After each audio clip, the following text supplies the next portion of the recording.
Hey everyone, and welcome to Influitive Live 2020. This is our Fireside Chat series. My name is Dan Kalmar, and I'm joined today by Jill Solomon, Director of Client Advocacy at ADP. Welcome, Jill. Thank you for joining us. Thank you so much for having me, Dan. It's a pleasure to be on the Fireside Chat with Influitive. Yeah, it's all of the chat, none of the fire, unfortunately. They don't. I don't think we need any more, crises happening. So let's keep it to just chatting. That's probably a good idea. Cool. Well, Jill and I today are going to be talking about advocacy and events, both in person and what's on a lot of people's mind right now, virtual events. I know something that's in the mind of everybody at Influitive now as we go through our own first virtual events. But I would like to kick things off for everybody at home, just having you explain a little bit around your Influitive program, which is called ADP Ambassador. So can you tell me a little bit about that program and kind of your vision for it and how it fits within ADP? Sure. So our program, ADP Ambassador, as you mentioned, we launched it about 2.5 years ago, and it's specifically for our mid-sized business. So ADP, we're a large HCM company, and so we do break down our different business units based on size. So the size that I work on is between 50 to 999 employees. So we launched our program in order for us for 4 key goals. The first is to identify referenceable clients. The second is to garner testimonials. The third is to get peer reviews, and last but not least is referrals. So really our goal was to harness the power of client advocacy in order for us to meet those metrics. As it relates then to events, so we have our cornerstone event for our mid-sized business unit, which is our summit, and those are user conferences, and so we felt like those events were a great place for us to be able to recruit, engage potential, as we call them, ambassadors for our client advocacy program. And is the goal really with the event specifically, is it kind of two-sided where it's to bring people into the ambassador program and drive registrations, drive engagement there, but also then to get people to the event and engaged at the event? So it's everything. So I mean, it's in driving engagement of clients to be advocates for us. It's on, at the event, recruiting clients into the program. It's also engaging clients who are already part of the program and maybe, turning them into thought leaders, using them for speakers. So really our events are kind of like all encompassing for client advocacy for us. Cool. And did you actually launch ADP Ambassador? Like, are you part of the team that kind of brought this all to fruition?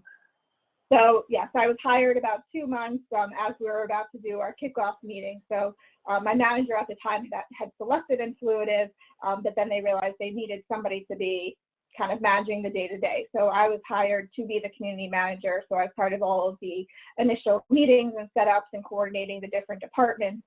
And then when we actually launched, I was, I guess, the face of the program. And so I've been, with the program since inception. I call it, this is my baby. And so, I've really been able to watch the program go over the past 2+ years. That's amazing. And so let's talk a little bit about Pro Summits as an event. So I think what I want to focus on is what it's been in past years, because I know this year you had to shift a little bit your focus with everything that's going on. But tell me about like what actually happens at the event, even outside of the ambassador program. Like why do people go to ADP Pro Summit?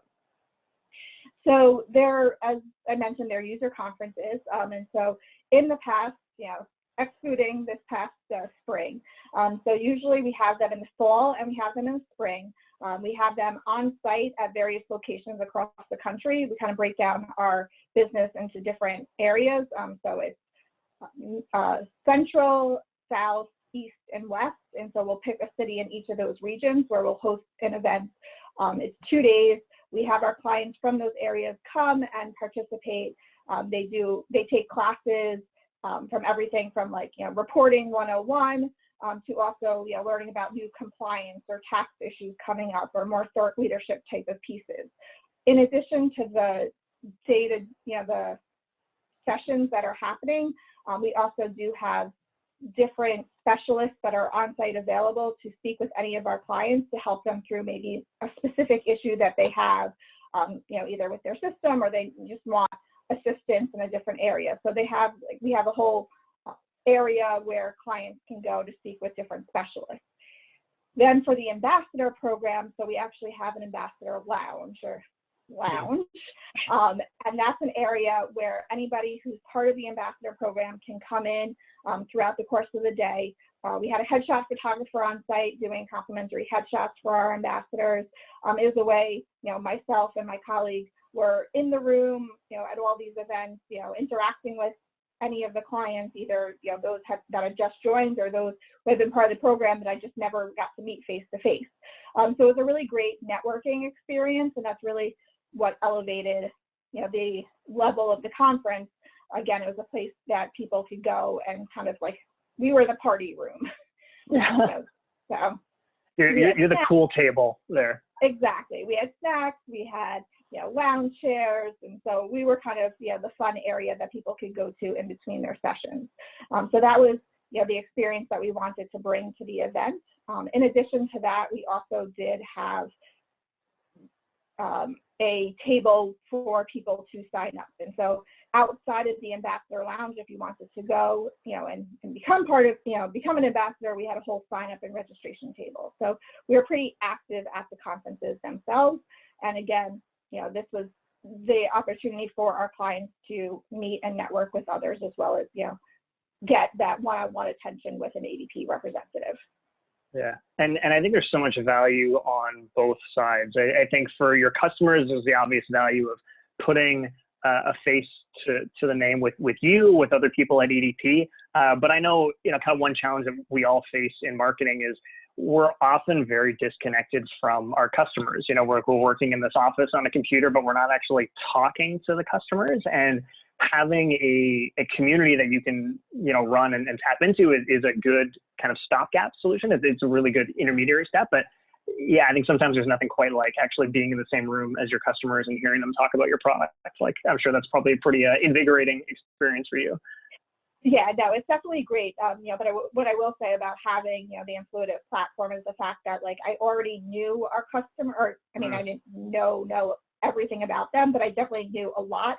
So when I was seeing them, it wasn't like, hi, I'm Jill, who are you? It was like, oh, you're so-and-so. Like, yeah. I know that you do this, and this, and you like that. And so, like, you're able to just start that conversation at, a later point than, just being like, nice to meet you, what is this? Like, you're able to really just like embrace them as if, you've known them forever. Yeah, I love that. You're kickstarting that friendship. You've already taken it so far the way, and it's just kind of the final in-person meeting. Exactly. And so you mentioned that you started, kind of around the same time as this program. When that first Pro Summit that happened after you joined, did you start with the Ambassador Lounge at that one, or did it kind of a light bulb click after doing that event of like, hey, we should do this at our event? Yeah, so the first time, right after we launched, we're like, oh, this is a great place for us to, recruit new ambassadors. Yeah, we started off on a pilot. We're like, oh, where else can we look for potential advocates? And we're like, oh, this Pro Summit, it makes sense. So honestly, we had a sign-up table, a pop-up banner, and, we had about 1 or 2 minutes at, breakfast the first day, be like, hey, come over. We started this new program, sign up, it's free. So it was great, and we definitely got people to sign up, but we realized, once we actually had the program a little bit more fully developed, that we really not only should be focusing on recruitment, but also then on engagement. And what can we do for our current ambassadors at these events in order to elevate their experience.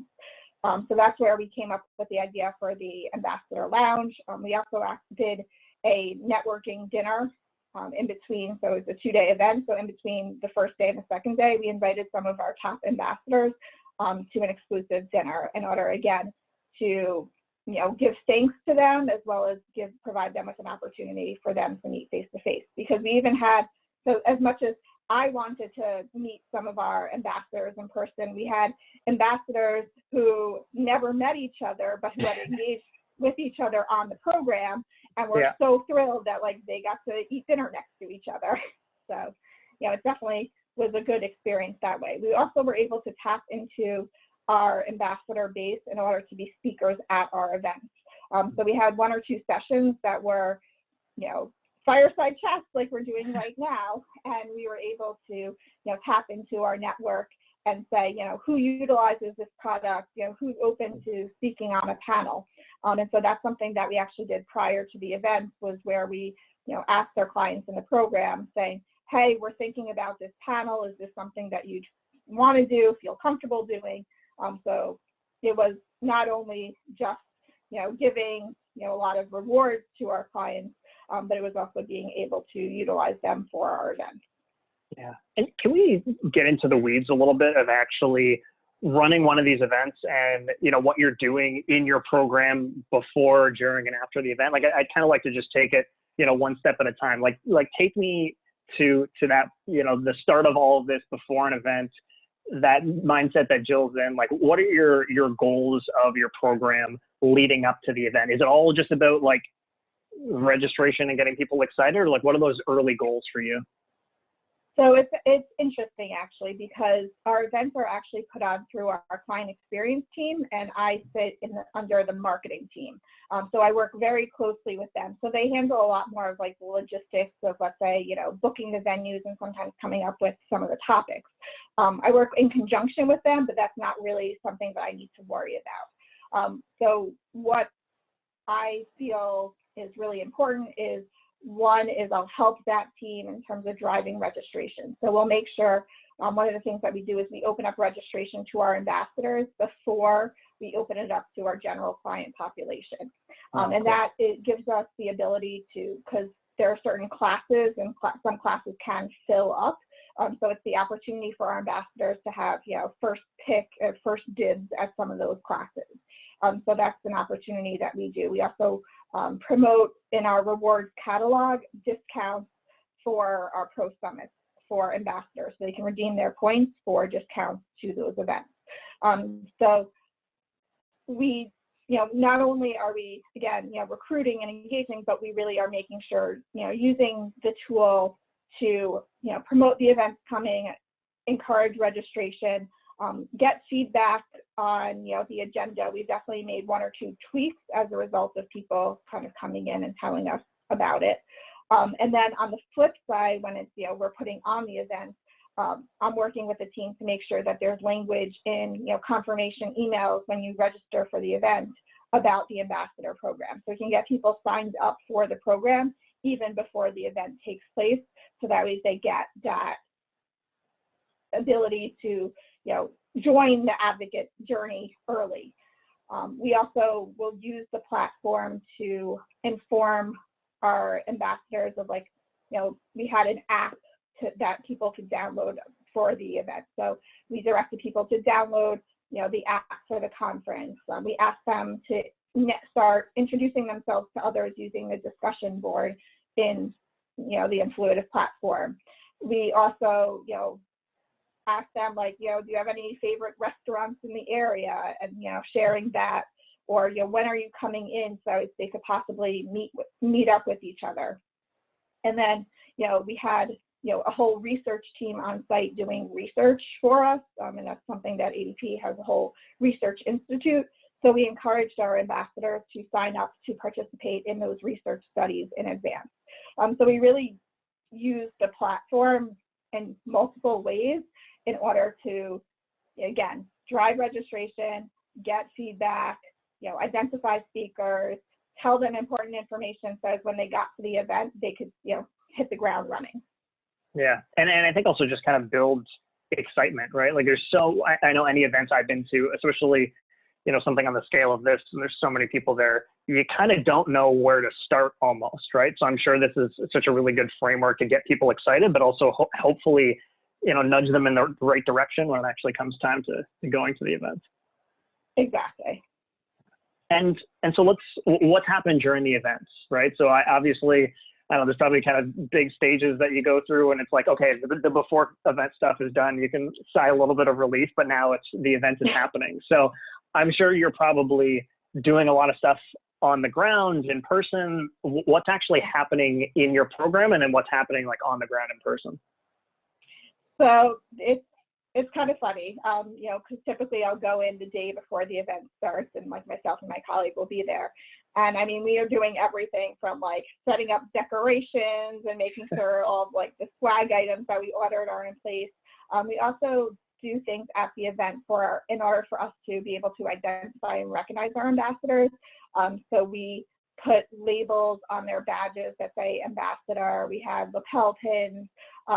We ordered, you know, different, you know, swag items that we were setting up. So that's all happening like on the ground, like down and dirty, like, and then, you know, in terms of our actual, you know, ambassadors and what's going on in the program and what we're doing for them is, you know, we're starting to post different challenges that they can participate in once they actually get to the event.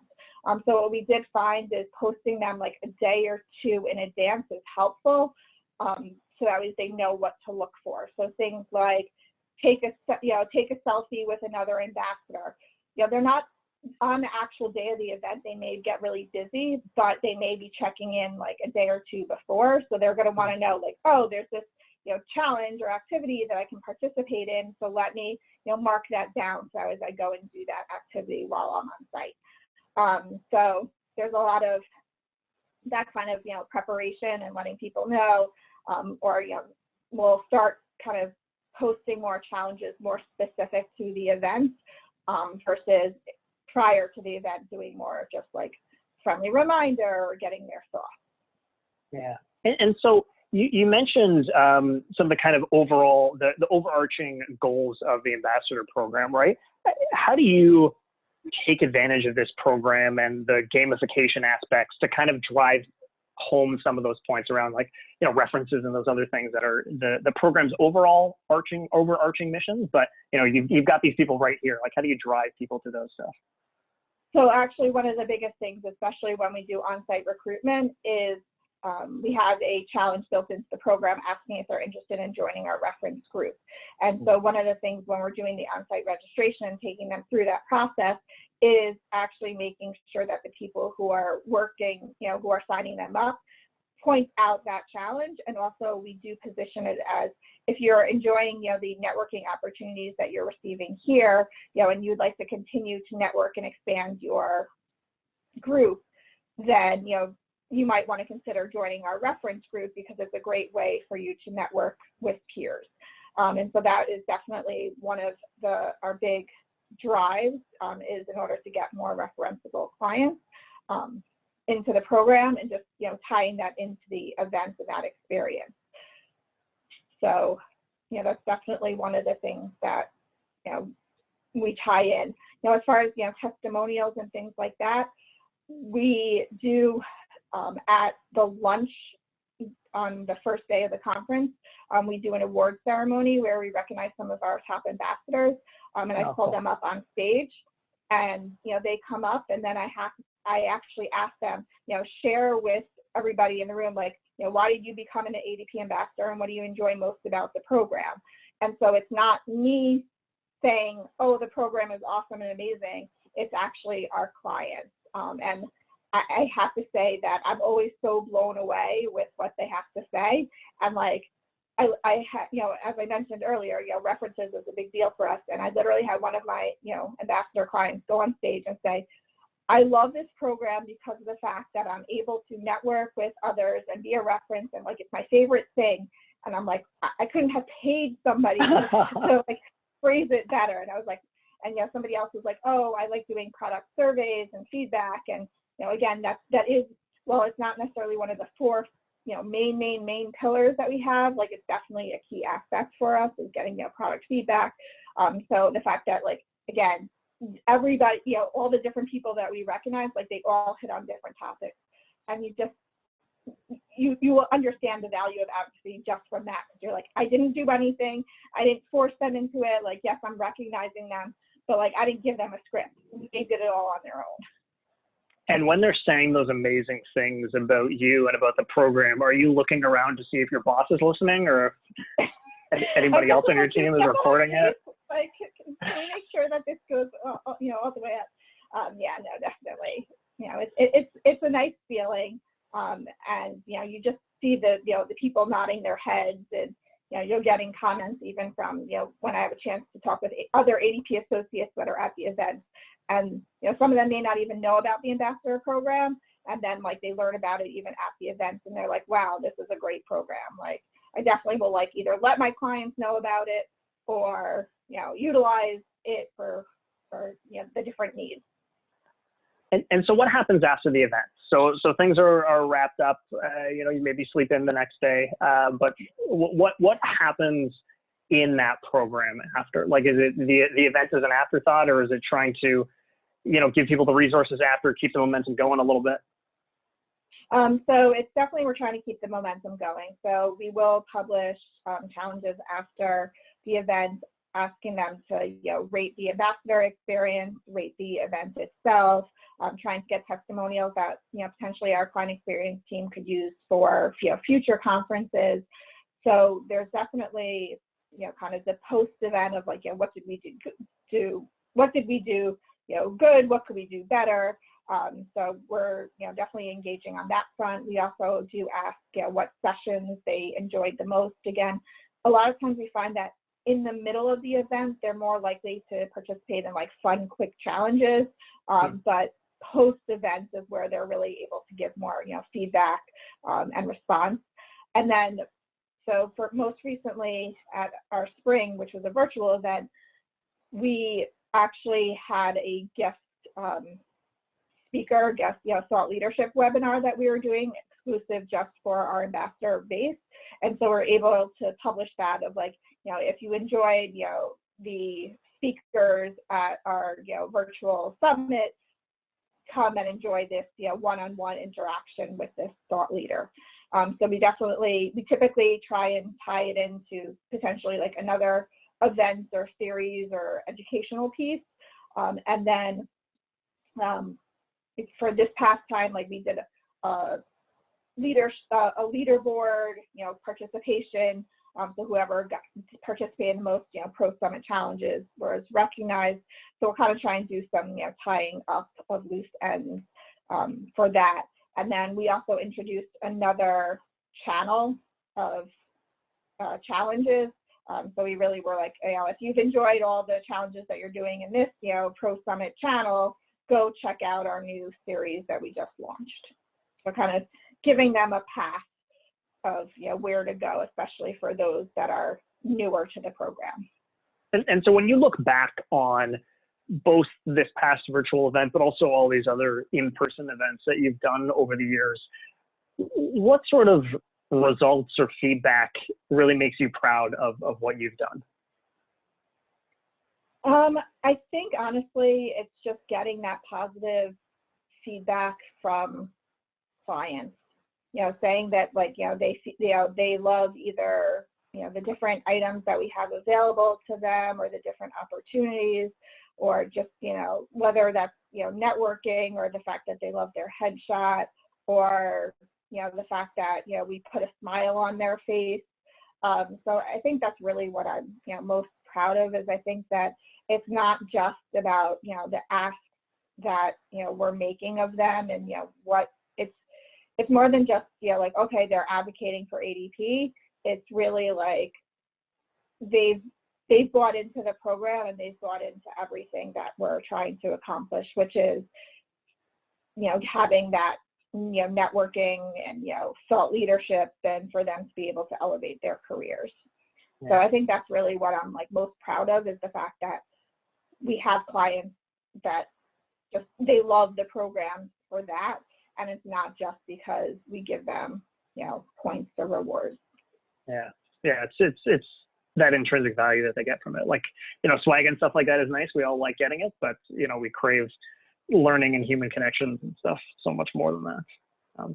And so, when you look back on these few years running these events, both virtual, in person, if you had to give advice to somebody else trying to do this, or even just to Jill 3 years ago around, hey, you're trying to do this at events, you're trying to drive engagement, networking, value for people.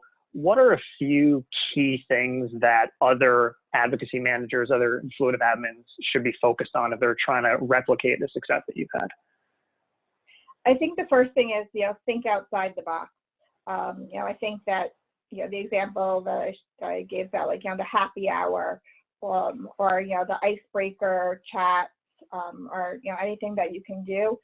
Don't feel limited to the fact that it's a virtual event, or that you have to stay within the guidelines. Definitely think outside the box in that sense, and see where, again, you can potentially add value to an existing event that maybe the event owners can't do. The event owner, they couldn't have balloons everywhere, but I could, it's just, in terms of, practicality. So kind of, definitely think of areas where you can add value that maybe the rest of the conference can't do. So that'd be tip number one. Tip number two is definitely, think about, rewards in a different way. So we did, the $5 Starbucks gift card in terms of, get a free drink on us. But what are other ways, that you can either, give swag or give recognition? Don't kind of overlook that, because I think clients still want it, regardless of the fact that if it's a virtual event or not.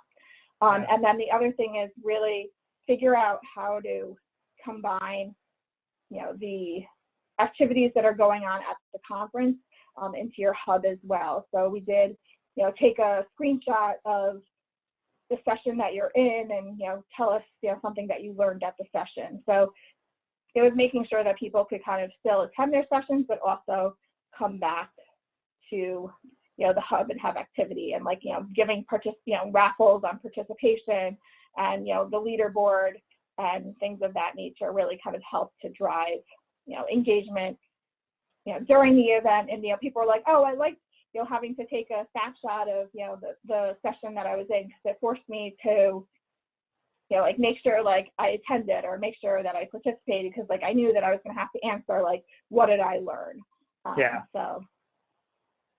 So those would be your top 3 pieces of advice. Would you say your 4th piece of advice would be to hire a balloon company? Would you put that right after those immediate tips? Yeah, definitely. If you have the budget for a lot of decorations and stuff like that, definitely to the extent that you can offload that. Yes. You heard it here, folks. The hot tips that you'll only get at Influitive Live. Well, Jill, this was terrific. I know I learned a lot about events and advocacy, and I'm sure everybody at home did. So thank you so much for your time, and thanks everybody at home for joining us. Thank you. Bye, everybody.